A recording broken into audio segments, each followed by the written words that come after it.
हमारे लिए छत्रपति शिवाजी महाराज आराध्य देव है।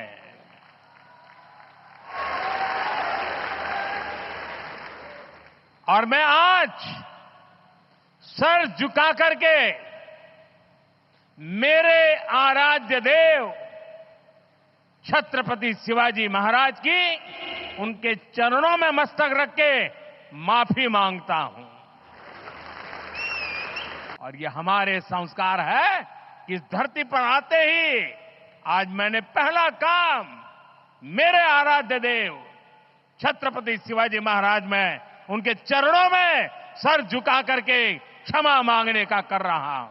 नमस्कार, बहुत बहुत स्वागत है आपका उल्टा चश्मा यूसी पर और आपके साथ मैं हूं चंद्रकांत शुक्ला। दोस्तों, महाराष्ट्र में जैसा कि हम लगातार बातचीत कर रहे थे, शिवाजी महाराज की प्रतिमा गिरने का मुद्दा अब मुंबई महाराष्ट्र से निकलकर दिल्ली तक भी पहुंच गया। पहले अजीत पवार ने माफी मांगी, फिर एकनाथ शिंदे ने माफी मांगी। एकनाथ शिंदे ने कहा कि मैं 100 बार पैर छूने के लिए तैयार हूं। और अब प्रधानमंत्री नरेंद्र मोदी जो आज पालघर पहुंचे थे, उन्होंने ये कहा कि शिवाजी महाराज सिर्फ महापुरुष नहीं है, हमारे लिए आराध्य देव हैं और मैं सर झुकाकर मैं माफी मांगता हूं। हमारे साथ इस बेहद महत्वपूर्ण खबर को समझने के लिए, इसके अंदर की पूरी कहानी समझने के लिए कि आखिर माफी क्यों मांगनी पड़ी, इस बात को समझने के लिए देश के मशहूर राजनीतिक विश्लेषक, वरिष्ठ पत्रकार श्री अशोक वानखेड़े जी मौजूद हैं। सर, बहुत स्वागत आपका उल्टा चश्मा पर। और मैं सीधे सीधे इसी सवाल पर आता हूं कि आखिर नरेंद्र मोदी को माफी मांगनी पड़ गई। देखिए, ये 9 महीने पहले की बात है, जब लोकसभा चुनाव के पहले की बात कि जी एकाएक महाराष्ट्र में भयानक कारपेट बॉम्बिंग हुआ। दौरों का प्रधानमंत्री ने 14 रैली, रोड शोज बहुत सारा किया, क्योंकि एक ऐसा राज्य था जहां सभी कहते थे कि शायद बीजेपी को लॉस होगा और अल्टीमेटली बीजेपी सिंगल डिजिट पे आई।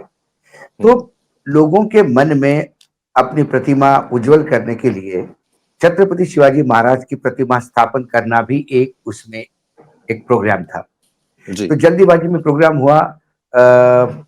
एक कोकण पट्टी पे एक राजकोट करके किला है छत्रपति शिवाजी महाराज का। अच्छा। वहां एक प्रतिमा का निर्माण हुआ और वहां प्रतिमा स्थापित हुई और उसका लोकार्पण किया आदरणीय प्रधानमंत्री नरेंद्र मोदी जी ने। 9 महीने के बाद एकाएक कुछ दिन पहले थोड़ी बरसात होती है और हवा आती है और वो प्रतिमा नीचे गिरती है और कई टुकड़ों में बिखर जाती है। 1:18 पर प्रतिमा नीचे गिरी। एक चश्मदीद गवाह जिसने टाइम नोट किया, उसका एक कहना है कि जब मैं वहां गया तो ब्रॉन्ज की प्रतिमा टुकड़ों में बिखरी हुई थी। छत्रपति शिवाजी महाराज का वो ऐसा रूप देखकर, मतलब वो स्टैचू की हालत देखकर मेरे आंखों में पानी आया। मैंने तुरंत एक तारपोल लिया, जो ताड़पत्री बोलते मराठी में, और उससे मैंने ढक दिया ताकि लोगों के नजर में वो आए नहीं। और फिर हमने कंप्लेंट की, फिर लोग आए और फिर बाद में इतिहास हो गया। ये करोड़ों रुपए की प्रतिमा पहली बार महाराष्ट्र में हुआ है कि शिवाजी महाराज की कोई प्रतिमा नीचे गिर गई, कोई पुतला नीचे गिर गया। हजारों करोड़ रुपए का इन्वेस्टमेंट था, ब्रॉन्ज का पुतला था। तो सबसे पहले जैसे ही स्टैचू गिरने के बाद पूरे महाराष्ट्र में क्रोध की लहर दौड़ी। सबसे पहले उप मुख्यमंत्री देवेंद्र फडणवीस ने हाथ ऊंचे करके बोल दिया, जिसमें महाराष्ट्र सरकार का कोई लेना देना नहीं, ये नेवी ने करवाया था, और ये ठिकरा नेवी पे सर पे फोड़ दिया। बाद में पता पड़ा कि जिसने ये स्टैचू बनाया था उसने कभी जीवन में इतना बड़ा काम किया ही नहीं था। वो कल्याण का था। फिर चर्चा ये भी थी कि एकनाथ शिंदे के बेटे श्रीकांत शिंदे के वो दोस्त थे और उन्हें जीवन में पहला इतना बड़ा काम मिला था। और फिर इसमें राजनीति गरमाई गई, और राजनीति ये इतनी गरमाई गई कि आखिरकार उप मुख्यमंत्री अजित पवार ने टोन देखा कि पूरा महाराष्ट्र उबल रहा है, तो उन्होंने कहा कि भाई, मैं महाराष्ट्र के 8 करोड़ जनता से माफी मांगता हूं। सरकार में हम थे। इसी बीच जो कल्चरल डिपार्टमेंट है महाराष्ट्र गवर्नमेंट का, उसके जो संचालक थे मिश्रा जी, उन्होंने एक साक्षात्कार में कहा कि क्योंकि ये छत्रपति शिवाजी महाराज से रिलेटेड कोई भी चीज होती है तो कल्चरल डिपार्टमेंट से थ्रू जाती है। तो हमारे पास डिटेल्स के लिए आए थे, तो हमें ये बताया गया था कि ये 6 फीट की मूर्ति है। ये 6 फीट की 35 फीट की कब होगी मुझे पता नहीं।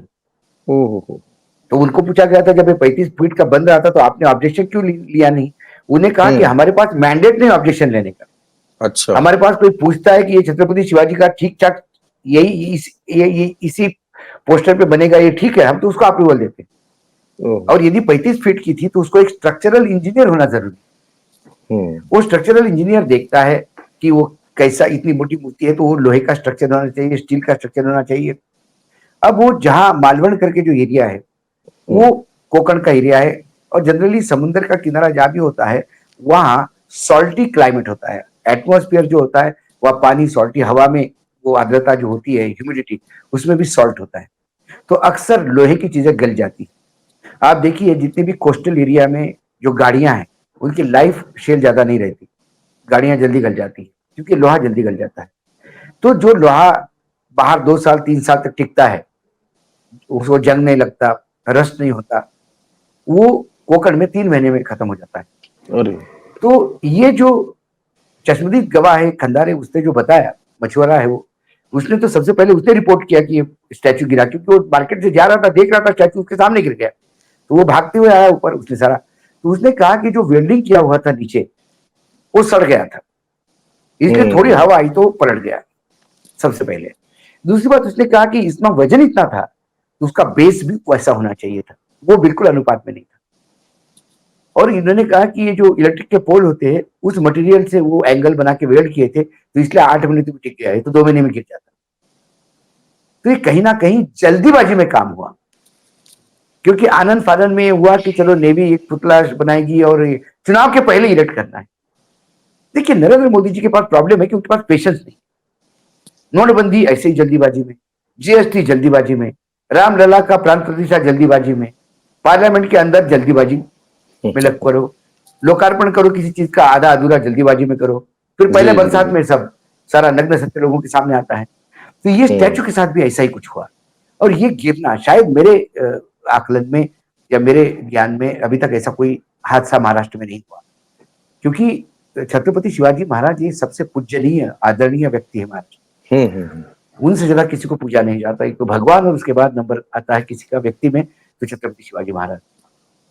और इस पर राजनीति गरमाई गई, क्योंकि पहले ही सरकार कहती कि भैया ये गलती हो गई, हम तो इसके लिए माफी मांगते हैं, कौन करेगा। अब जब अजित पवार ने माफी मांगी और कहा कि मेरी पार्टी के लोग, जो राष्ट्रवादी कांग्रेस पार्टी है, उसके लोग एक दिन का अनशन रखेंगे इसके ये आत्मग्लानी के लिए, तो जब उनने ये किया, फिर धीरे से मुख्यमंत्री बोलने लगे कि मैं एक बार नहीं, मैं 100 बार माफी मांगता हूँ, मैं तो छत्रपति शिवाजी का ये करता हूँ, वो करता हूँ, हम तो वंदनीय है, ये है, हमें उसमें कोई नीचा देखने वाली बात ही नहीं।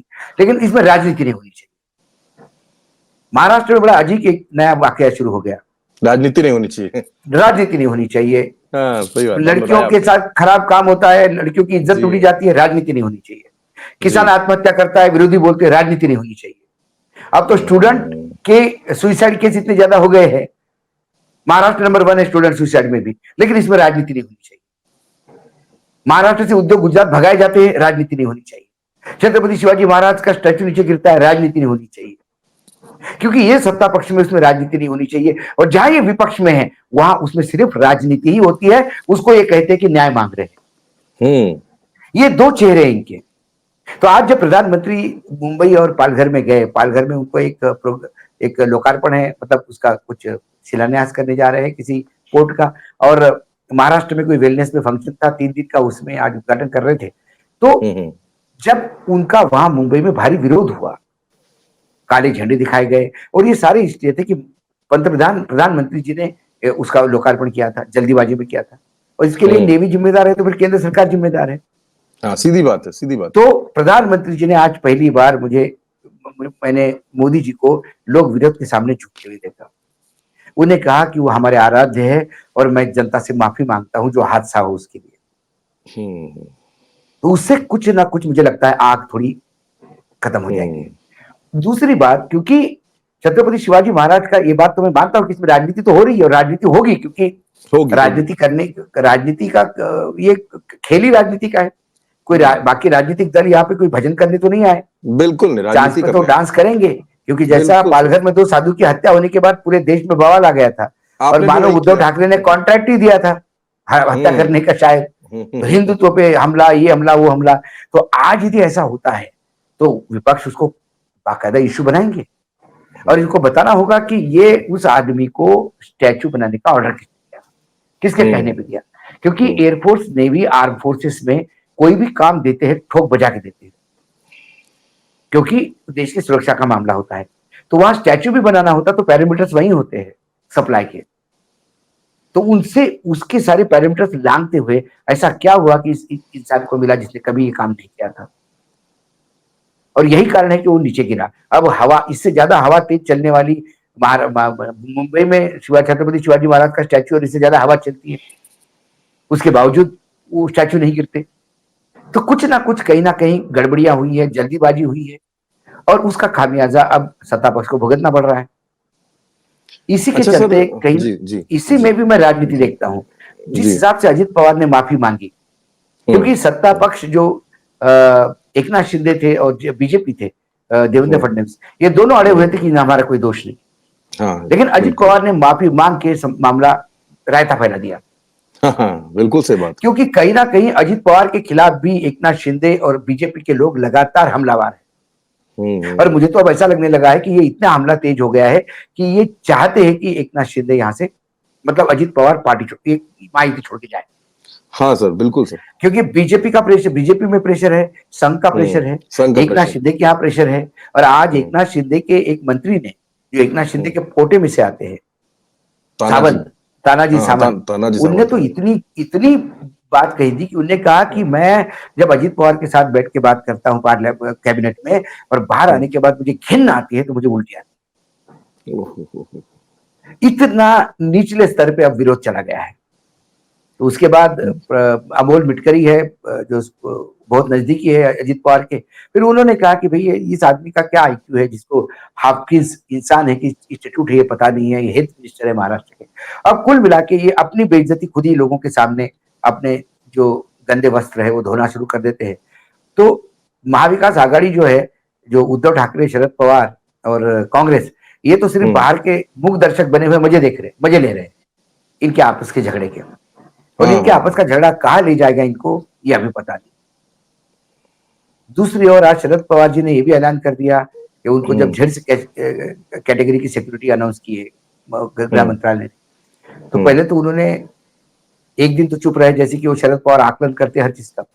फिर दूसरे दिन धीरे से उन्होंने वक्तव्य दिया कि ये सिक्योरिटी के लिए दे रहे हैं कि निगरानी रखने के लिए मेरे पे। कल आप जिक्र कर ही रहे थे इस बात का। हाँ, आपने जिक्र और किया। आज तो उन्होंने क्लियर कट कह दिया कि मैं सिक्योरिटी नहीं लूंगा।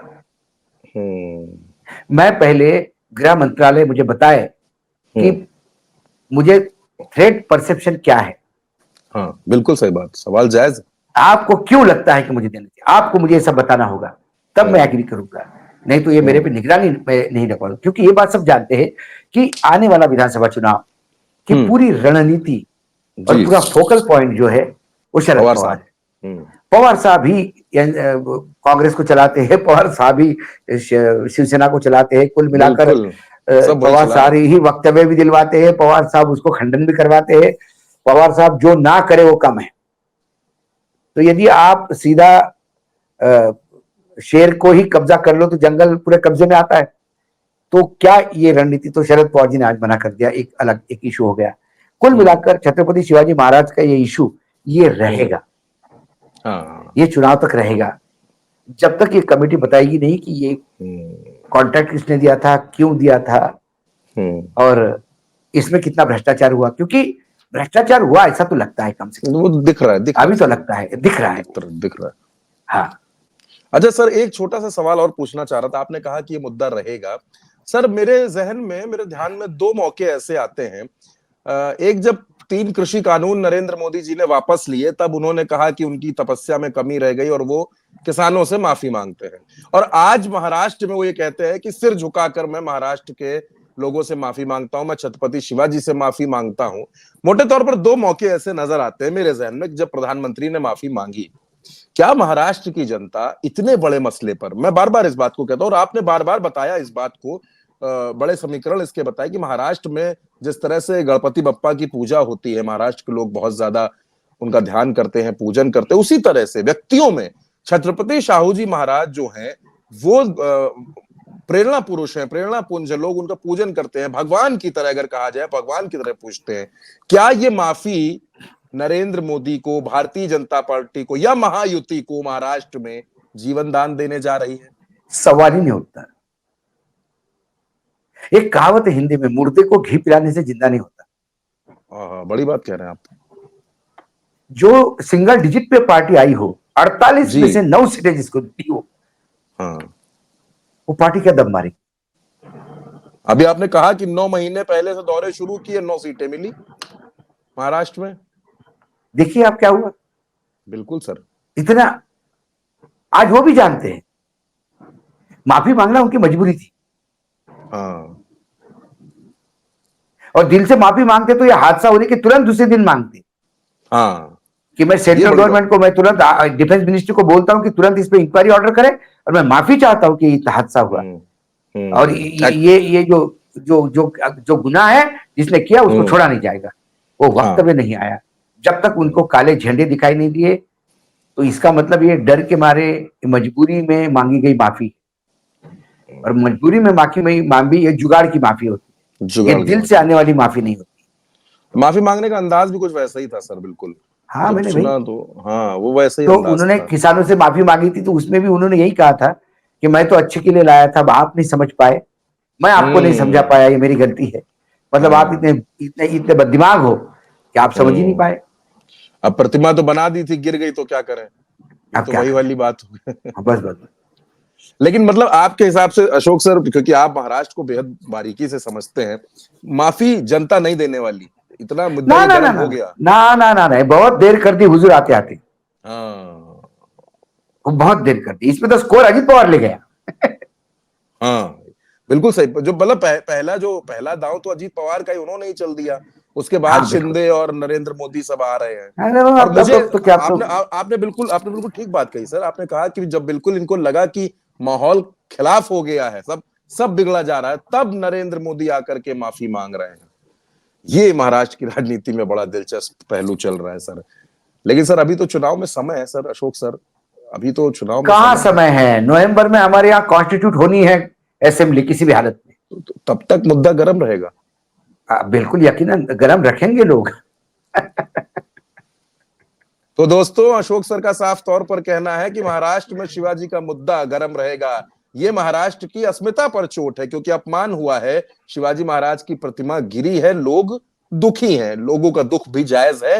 लेकिन जिस तरह से इस पर राजनीति हो रही है और नरेंद्र मोदी को माफी मांगने में इतनी देर हो जाना, आज अशोक सर ने काफी कहावतों और दोहों के जरिए भी खबर को समझाने की कोशिश की है। उन्होंने कह दिया कि बड़ी देर कर दी हुजूर आपने आते आते। तो ये देरी किसका नुकसान करने जा रही है और किसका फायदा, ये चुनाव तय करेगा। लेकिन फिलहाल आज की इस खबर को समझना बेहद जरूरी था, क्योंकि प्रधानमंत्री महाराष्ट्र में जाकर सिर झुकाकर माफी मांग रहे हैं। अब क्षमा मिलेगी या नहीं मिलेगी, वो तो रण के मैदान में पता चलेगा। फिलहाल हमको इस खबर की हर बारीकी समझाने के लिए सर आपका बहुत बहुत शुक्रिया, बहुत बहुत धन्यवाद। प्रणाम सर।